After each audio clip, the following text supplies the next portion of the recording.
Salut à tous, on se retrouve aujourd'hui pour une nouvelle vidéo dans laquelle on va aborder le sujet brûlant du jour évidemment. L'OM est interdit de recrutement pour 2 mercatos par la FIFA et Pape Gueye est lui suspendu pour 4 mois par la FIFA aussi pour toute compétition. On va se demander s'il faut vraiment s'inquiéter pour l'OM par rapport à cette sanction ou si c'est possible d'arranger tout ça par la suite. On commence directement par un petit point sur la situation de Pape Gueye. On va faire un petit rappel de la situation même si on l'a déjà un petit peu fait dans l'épisode d'ActuOM de vendredi. Pour comprendre la situation, faut remonter à avril 2020, Gueye est en fin de contrat avec Le Havre dans 2 mois et décide donc de s'engager avec le club anglais de Watford. Déjà à l'époque, l'équipe avait parlé de possibles problèmes administratifs qui pourraient empêcher l'opération de se conclure, mais le club anglais a par la suite officialisé l'arrivée de Gueye sur ses réseaux sociaux. À ce moment-là, Pape Gueye est représenté par Bakary Sanogo qui s'occupe donc de son transfert à Watford. Quelques temps plus tard, il change d'agent et se fait depuis conseiller par Pierre-Henri Bovis. C'est justement lui qui va analyser l'engagement signé avec Watford et qui remarque de potentielles irrégularités. Après ça, Pape Gueye va faire un communiqué pour expliquer qu'il prend acte de la fin de tout lien contractuel avec Watford et qu'il se considère donc libre après avoir dénoncé des irrégularités dans son contrat qui auraient été conclus dans des circonstances abusives, en impliquant notamment un salaire dégressif, un prêt quasiment acté à l'Udinese et plusieurs détails de ce style.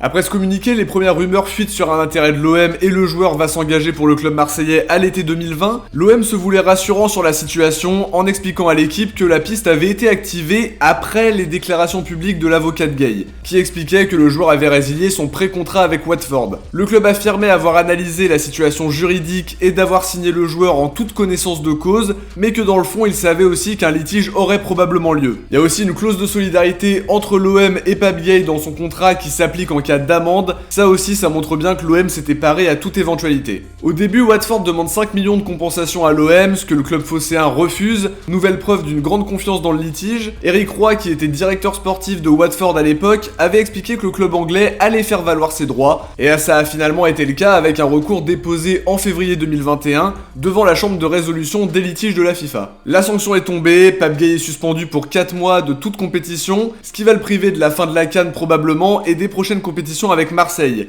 Il y a bien sûr la possibilité de faire appel, il peut éventuellement demander au tribunal arbitral du sport de suspendre la décision pour pouvoir jouer entre temps parce qu'évidemment c'est très frustrant que cette décision tombe en pleine CAN. C'est compliqué pour le Sénégal et c'est triste pour le joueur qui participe à sa première grande compète internationale. L'autre élément important, c'est l'interdiction de recrutement pour 2 mercatos. Ça va s'appliquer probablement à compter du mercato d'été 2022 jusqu'au mercato d'hiver de janvier 2023. Là aussi, l'OM va certainement faire appel devant le TAS parce que le club n'a pas changé de ligne de conduite depuis la signature de Gueye. Le club l'a fait signer après que son contrat ait été résilié. RMC précise que le délai d'une telle procédure met 3 à 6 mois et que dans le cas où le tribunal arbitral du sport rendrait sa décision après le 1er juillet, l'OM pourrait recruter pendant le prochain mercato d'été. L'équipe explique que Longoria est plutôt confiant, c'est aussi le retour que j'ai eu par des bruits de couloir. C'est pas la même direction qu'avant et Longoria n'est évidemment pas à l'origine de ça, mais le club n'est pas spécialement inquiet et s'attendait à ce que l'affaire soit examinée par les instances. Watford reste motivé et demande 10 millions d'euros pour compensation, ce que l'OM ne versera certainement pas pour mettre fin au litige. Faut pas oublier aussi que Watford est capable d'être borderline aussi. Avant de faire signer Gueye, ils lui ont fait passer une visite médicale cachée en Italie en 2019, alors qu'il était sous contrat avec Le Havre et qu'il n'avait pas le droit de le faire. Ça aussi ce sera mentionné et ça montre que Watford n'est pas toujours dans son bon droit. Au sein du club, la stratégie ce sera certainement de travailler sur des précédents, sur de la jurisprudence. Plusieurs clubs ont déjà subi une interdiction de recrutement et d'autres joueurs ont rompu un pré-contrat qu'ils avaient signé. François Clerc par exemple en avait signé un avec l'OM en 2006, avant de finalement prolonger contre toute attente avec Lyon. La situation s'était terminée par une amende de 130 000 euros pour le joueur et dans l'aspect jurisprudentiel, c'était une manière d'affirmer qu'un joueur peut signer un pré-contrat hors période de mercato. Autre exemple, celui de Moustapha Bayalsal que j'ai mentionné hier.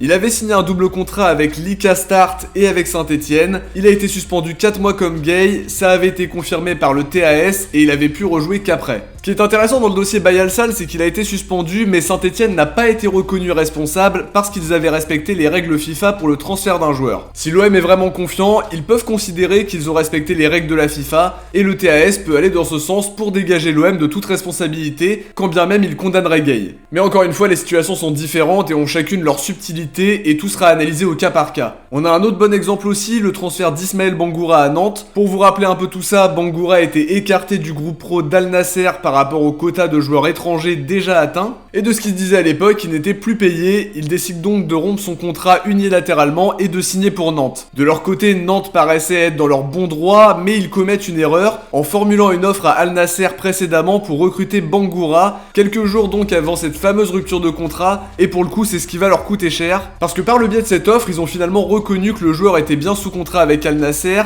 et la FIFA a donc pu retenir contre Nantes une incitation à une rupture unilatérale de la part du club nantais auprès d'un joueur qu'il voulait recruter. On peut se dire que si l'OM n'a pas fait d'offre à Watford précédemment, ce sera déjà une très bonne nouvelle, ça prouvera au moins qu'ils considéraient que le joueur était sans club et qu'ils ont raison d'être confiants. Dans le cas inverse, le TAS penchera plutôt vers la même décision que celle pour Bangoura s'il considère que l'OM a incité Pape Gueye à rompre son contrat. La question de l'intention aura beaucoup d'importance comme toujours, et l'enjeu sera de prouver que l'OM était persuadé que Gueye était bien libre de tout contrat. Tout dépendra évidemment des faits et du déroulement du transfert, du timing aussi, mais si l'OM a fait les choses dans les règles de l'art, ça devrait bien se passer, mais avant ça, tous les éléments seront passés au crible. On peut aussi citer le transfert de Ribéry à l'OM alors qu'il venait de rompre son contrat avec Galatasaray. Après un litige assez long, le club turc a été débouté de sa demande, l'instance a reconnu que le joueur avait rompu son contrat pour juste cause et qu'il pouvait donc signer à l'OM. Peut-être que la situation des faits est la même pour le dossier Pape Gueye, on verra ça plus en détail dans les prochaines semaines ou prochains mois. Autre exemple, le transfert de Kakuta à Chelsea, le club londonien était interdit de recrutement pour ne pas avoir respecté l'accord de non-sollicitation que le joueur avait signé avec Lens. De son côté, 4 mois de suspension pour Kakuta, une sanction qui sera levée plus tard après le paiement d'une indemnité de 3 millions d'euros à Lens. Lors d'une autre situation liée au transfert de mineurs, les Blues étaient condamnés à une interdiction de recrutement sur 2 mercatos. Après avoir saisi le TAS, ils ont finalement réduit leurs sanctions et ont pu recruter au mois de janvier après en avoir été empêchés au mercato d'été précédent. Alors comme on le voit avec tous ces exemples, il y a des solutions multiples qui sont vues au cas par cas évidemment. Maintenant dans le cas où ça se confirme, qu'est-ce qui va se passer? La première solution c'est évidemment d'incorporer des jeunes, ça peut passer par des joueurs formés au club de longue date comme par des joueurs en post-formation. Si on reprend la sanction de Nantes pour Bangoura, on avait appris que l'interdiction de recrutement portait uniquement sur l'équipe première et ne concernait pas les joueurs de moins de 16 ans. En ce qui concerne les options d'achat, j'ai pas de règles exactes, mais je me suis penché un peu sur le cas Kovacic à Chelsea, qui avait vu son option d'achat être levée car l'accord avait été trouvé l'été précédent quand le club pouvait recruter. Ce qu'on comprend, c'est que tant que la sanction n'est pas effective, les options d'achat conclues avant le début de l'interdiction peuvent être levées, et potentiellement ça voudrait dire que l'OM peut faire des prêts avec option d'achat dès cet hiver,